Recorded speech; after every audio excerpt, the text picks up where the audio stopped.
Hi there, my name is Miss Kelly. I am a virtual content specialist for social studies grades 3 through 5. That just means that I help your teacher come up with fun ways to teach you virtually. In this video, you're going to be reading with me, and we are going to be doing a shared reading on a passage that's from one of your lessons. So, we're going to be reading about someone called Thomas Jones. Let's get started. Today, we're going to be reading a story together from the lesson that's titled New York State and the Underground Railroad. This video will actually help you complete some of the work that your teacher has asked you to do in social studies. So let's read together and learn about this really brave person. In this story, we're going to learn a little bit about Thomas H. Jones's story of escaping slavery. So you can see what I mean about bravery. Here are some drawings and portraits of him. And here's a map of some of the escape routes that slaves used to escape slavery. In the story we're reading, we're going to learn not only how Thomas H. Jones escaped slavery, but how he supports his family in escaping slavery. And he had to take a lot of risks in order to get them to safety. In this story, you are going to be looking at some vocabulary words that might be new to you. The first one is the word assistance. Specifically, we're going to be seeing what financial assistance is. Assistance is helping or supporting someone. And when you hear the word financial or finance, I want you to think about money. So, financial assistance means helping someone with money. The second word that we'll come across that might be new to you is the word plotting. When you do the word plotting, or when you say it, I want you to do this plotting. Plotting means to come up with a plan. It means to come up with a plan to be sneaky and to do something. A lot of times we use plotting to talk about evil plans, but in this case, it's not an evil plan. It's more of a dangerous plan that he's plotting. We can also plot a dangerous plan. And the last word is the word unbeknown. Unbeknown means not known. Someone doesn't know something. As we read this passage, here is our focus question for today. What did Thomas Jones risk in order to obtain his and his family's freedom? Take a moment, pause the video here, and read this question a few times so that it's really in your brain as we read the next passage. So, what did Thomas Jones risk in order to obtain his and his family's freedom? Let's find out. Underground Railroad freedom seeker, Thomas Jones. Jones was born enslaved on a plantation near Wilmington, North Carolina in 1809. He received financial assistance from a white friend and used the money to emancipate or free his wife and children. However, North Carolina failed to recognize his family's emancipation. To avoid being re-enslaved, his wife and children escaped to Brooklyn in 1849. So it seems here that he was given some financial assistance. We learned about that word from a white friend. And he used that money to emancipate or free his wife and children. So I'm thinking that there must have been some way for slaves to be able to buy or pay for their own freedom. But what seems even more unfair, I mean, that shouldn't have even been a thing, but what's even worse and more unfair is that even after doing that, North Carolina still did not recognize that they were free.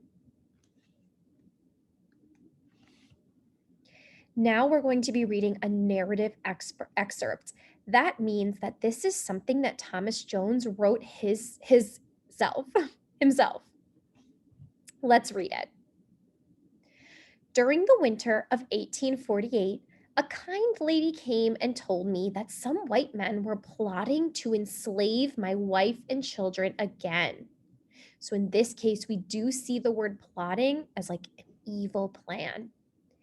She advised me to get them off to the free states as quickly and secretly as possible. This I determined to do. I kept a good lookout for a vessel or a ship. I found one and made a bargain with the captain to take on board for New York a free colored woman and her 3 children.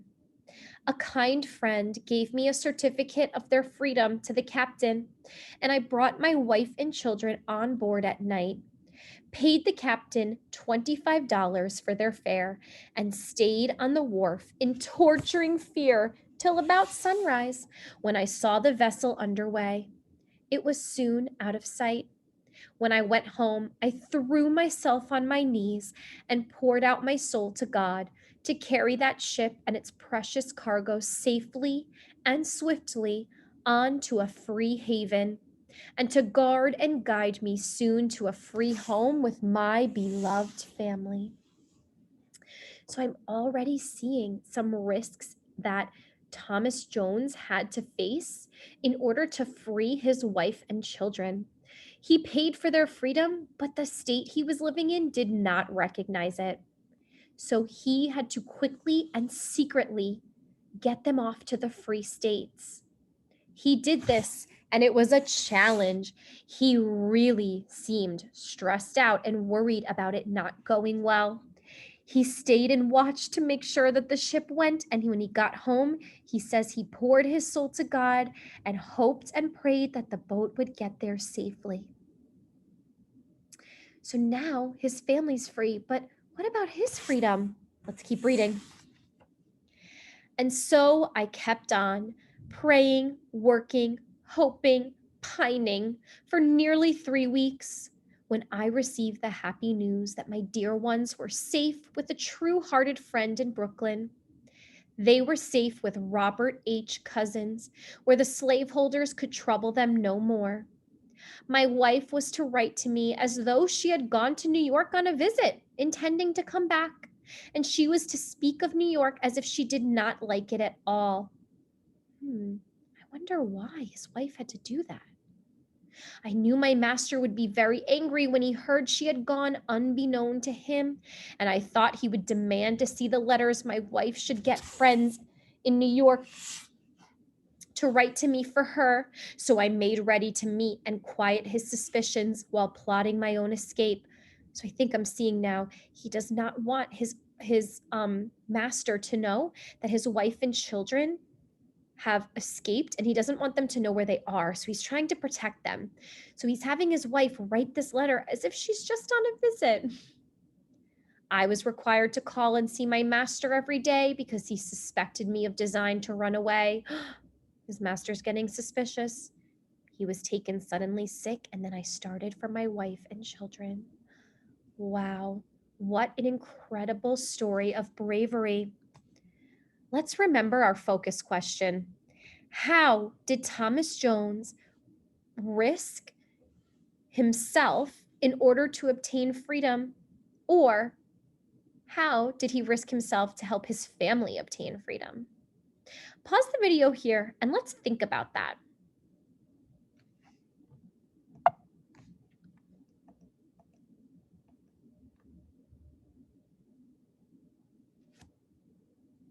Let's go back to the passage. I'm on the first page of the narrative. Go ahead and pause the video here and see if you can find some risks and challenges he faced as he was getting his family to freedom. All right, now I'm going to go on to the next page. Pause the video here and look for examples of risks and challenges of getting his own freedom.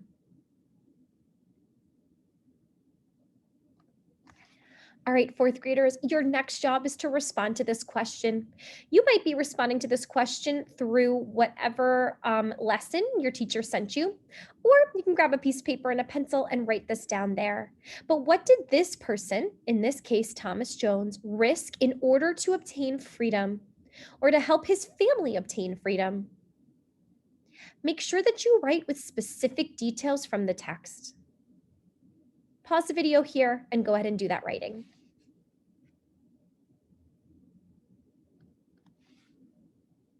Fourth graders, thank you so much for reading with me today. I really enjoyed listening and hearing this story about Thomas Jones and his bravery. It's inspiring me to read more about the different people who escaped with the Underground Railroad. I hope that you are inspired as well.